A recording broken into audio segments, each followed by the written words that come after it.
আপনি ক্ষমতায় যাবেন না। এখানে উপস্থিত মানুষ একটি মানুষও ক্ষমতায় যাবেন না। আপনারা আপনারা মানুষের সমর্থন পেলে ইনশাল্লাহ দেশ পরিচালনার সুযোগ পাবেন। দেশ পরিচালনার সুযোগ পাবেন। মানুষ আপনাদেরকে ক্ষমতা দেবে না, আপনাদেরকে দেশ পরিচালনার সুযোগ দেবে। দুটোর মধ্যে পার্থক্য আছে। ক্ষমতায় ছিল পলাতক স্বৈরাচার। দিন শেষে আপনারা প্রায় বলেন যে বিএনপির প্রতি মানুষের আস্থা আছে। ভাই, এই আস্থাটাকে তো ধরে রাখতে হবে। আস্থাটাকে ধরে না রাখলে কিন্তু আপনি ভোট পাবেন না, কোনোভাবে আপনাকে ভোট পাবেন না। ভোট কি হবে সেটা ভোটার ঠিক করবে, সে কাকে ভোট দেবে, আপনাকে দিবে না। কারণ আপনার প্রতি তার আস্থা নেই। এবং এই আস্থা ধরে রাখার দায়িত্ব কিন্তু জনগণ না, পাবলিকের না, ভোটারের না। এই আস্থা ধরে রাখার দায়িত্ব কিন্তু আপনার। আস্থা ধরে রাখা। বন্যার সময় এই যে নোয়াখালী অঞ্চলে বন্যা হলো, আপনারা দল মানে সকলে দিন রাত আপনারা পরিশ্রম করলেন মানুষের পাশে গিয়ে দাঁড়ানোর জন্য, সাহায্য করলেন, সহযোগিতা করলেন। শুধু বন্যার সময় না, বন্যার পরেও করেছেন। আপনারা কেন করেছেন? মানুষের আস্থা ধরে রাখার জন্য। ঠিক একইভাবে ভোট যতক্ষণ না হচ্ছে আপনাকে সেই আস্থা ধরে রাখতে হবে। এবং ভোটে ইনশাল্লাহ আপনি জিতলে তখন আপনাকে কাজ করতে হবে এইগুলো বাস্তবায়নের জন্য। 31 দফা। কাজে ব্যাপারটি এত সহজ না, এবং ব্যাপারটি এত এত এত ছোটখাটো না। ব্যাপারটি অনেক সিরিয়াস ব্যাপার। এই ব্যাপারটি অনেক সিরিয়াস ব্যাপার। আপনি রাষ্ট্র পুনর্কাঠামো, আপনি রাষ্ট্র কাঠামো মেরামত, এখানে দেখুন রাষ্ট্র কাঠামো মেরামত, এই মেরামত কিন্তু is a very serious matter. কাজেই আমাদেরকে সেভাবে প্রস্তুত হতে হবে। সহকর্মীবৃন্দ, আমি জানি সকলের ধৈর্য একরকম হয় না। কারো ধৈর্য কম হয়, কারো ধৈর্য বেশি হয়, কারো মাথা গরম হয়, কারো মাথা ঠান্ডা হয়। মানুষে মানুষে ভেদাভেদ থাকে।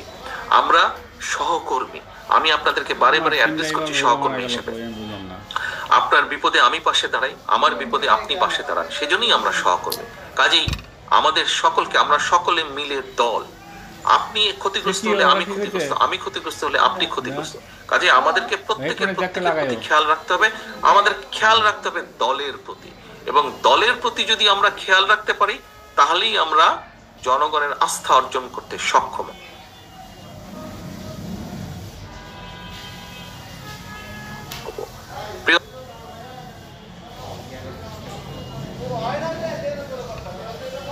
সহকর্মীবৃন্দ, আসুন আজকে এই কর্মশালায় আপনারা যেরকম 31 দফা কি জেনে, 31 দফা কি বুঝে গেলেন, 31 দফা বুঝে জেনে গিয়ে আপনারা যেরকম জনগণের কাছে পৌঁছে দিবেন, জনগণের দ্বারে দ্বারে পৌঁছে দিবেন, জনগণকে বোঝাবেন।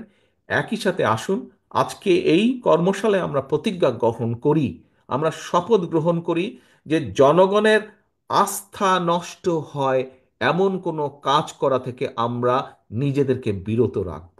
এবং জনগণের আস্থা অর্জন করা যায়, আমরা চেষ্টা করব সেরকম কোনো কাজ করতে। প্রিয় সহকর্মীবৃন্দ, আমি একটি কথা বলে শেষ করতে চাই।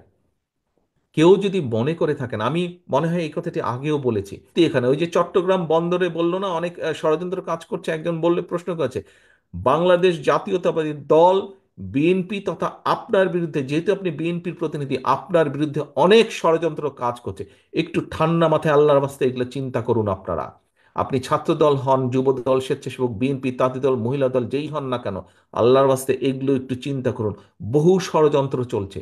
এই ষড়যন্ত্রকে যদি উপড়ে ফেলতে হয়, এই ষড়যন্ত্রকে উতরে যদি আসতে হয়, আমাদেরকে ধৈর্যর পরিচয় দিতে হবে, আমাদেরকে ধৈর্যশীল হতে হবে, আমাদের আচরণ সেরকম হতে হবে।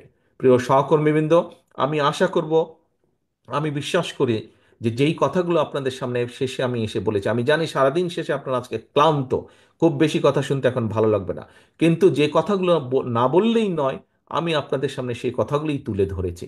আমি অনুরোধ করব, বিগত 15-16 বছর আপনারা অক্লান্ত অত্যাচার নির্যাতন সহ্য করে আপনারা এই জায়গায় এসে দাঁড়িয়েছেন।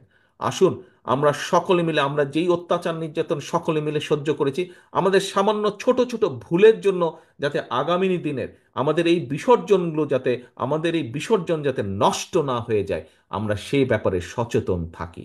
যে অত্যাচার নির্যাতন সহ্য করেছি, এখনো বহু মানুষের নামে মিথ্যা মামলা আছে, এখনো সেই মামলা উঠে নাই, মামলার খড়গ এখনো রয়ে গেছে।